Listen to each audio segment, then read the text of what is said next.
யோபு என்கிறதான ஒரு பக்தர் இருந்தார். மிகுந்த செல்வ சீமானாய் இருந்தார். ஆனால் ஒரே நாளிலே அவருடைய எல்லா செல்வங்களும் அவரை விட்டு போய்விட்டது. எல்லா ஆடு மாடுகளும் அழிக்கப்பட்டது. தன்னோடு இருந்த பிள்ளைகள் எல்லாம் அழிக்கப்பட்டார்கள்.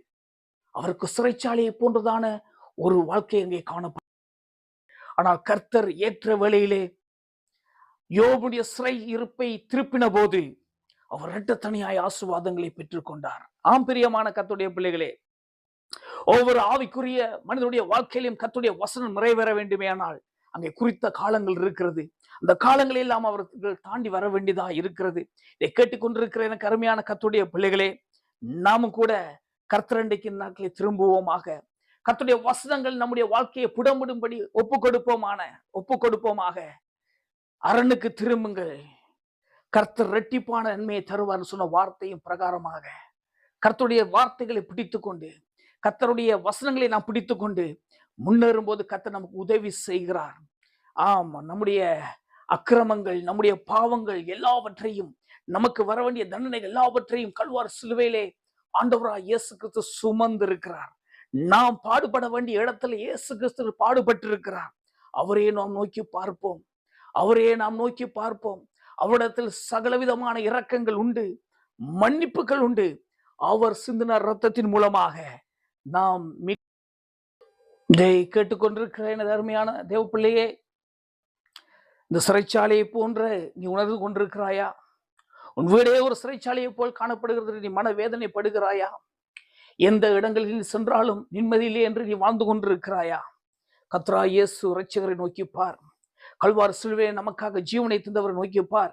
இவர் கண்ணியின் வயிற்றில் பிறந்தவர், தாம் சொன்னபடியே உயிர் தெழுந்தவர். மரித்தேன் ஆனாலும் இதோ சதா காலங்கள் நான் உயிரோடு இருக்கிறேன்னு சொன்னவர் இன்றைக்கும் அற்புதங்களை செய்து கொண்டிருக்கிறார். அவர் நோக்கி பார்ப்பவையானால் பார்த்த முகங்கள் ஒரு நாளும் வெட்கப்பட்டு போவதில்லை. எனக்கு அருமையான கர்த்தருடைய பிள்ளைகளே, இதை கேட்டுக்கொண்டிருக்க அருமையான தேவனுடைய பிள்ளையே, அவருடைய இரக்கத்தினாலே நீங்கள் இரக்கம் பெறுகிறீர்கள். இன்றைக்கு உங்கள் சிறையிருப்புகள் மாறும்படியாக கர்த்தர் உங்களுக்கு கிருபை பாராட்டுவாராக. நீங்கள் செய்வதெல்லாம் ஒன்றே ஒன்றுதான். இயேசு கிறிஸ்துவுடைய அந்த கல்வாரி முகத்தை நோக்கி பாருங்கள். நமக்காக பாடுபட்டவர், நமக்காக ரத்தம் சிந்தினவர், நம்மை எல்லாம் மீட்டுக் கொண்டவர். இன்றைக்கும் அவர் உயிரோடு இருக்கிறார். சில பேருக்கு அவர்கள் வியாதியே சிறைச்சாலையாய் மாறிவிடுகிறது. அவர்கள் வியாதி ஒரு சிறையிருப்பாய் மாறிவிடுகிறது. அந்த வியாதியிலிருந்து வெளியே வரவிடாமல் தவித்துக் கொண்டிருக்கிறீர்கள். தீர்க்க தரிசனமாய் சொல்லுகிறேன், கர்த்தருடைய சமூகத்தில் இருந்து பெற்றுக்கொண்ட இந்த வார்த்தைகளை உங்களுக்கு நான் கூறுகிறேன்.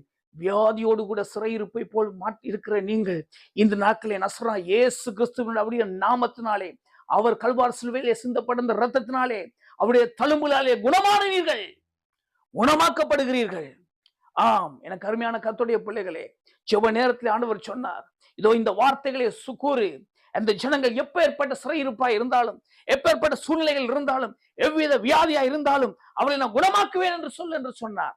இந்த வார்த்தைகள் சத்தியமானவைகள். எனக்கு அருமையான கர்த்தருடைய பிள்ளைகளே, நீங்கள் ஆறுதல் அடைவீர்கள், விடுவிக்கப்படுகிறீர்கள், சுகத்தை பெற்றுக் கொள்வீர்கள். உங்கள் கடன் பிரச்சனைக்கெல்லாம் கர்த்தர் ஒரு மாற்றத்தை கொண்டு வருகிறார். கர்த்தருடைய கருத்தில் நீங்க உதவியை பெற்றுக்கொள்வதால் நீங்கள் மாறுகிறீர்கள். எவ்வளவு இரக்கமான தேவன், எவ்வளவு ஒரு அன்பான தேவனை நாம் ஆராதித்துக் கொண்டிருக்கிறோம். அப்படியே இந்த 2026 கர்த்தர் இந்த முதல் மாதங்களிலிருந்து உங்கள் வீடுகளை இவ்வாறாகவே கர்த்தர் ஆசீர்வதி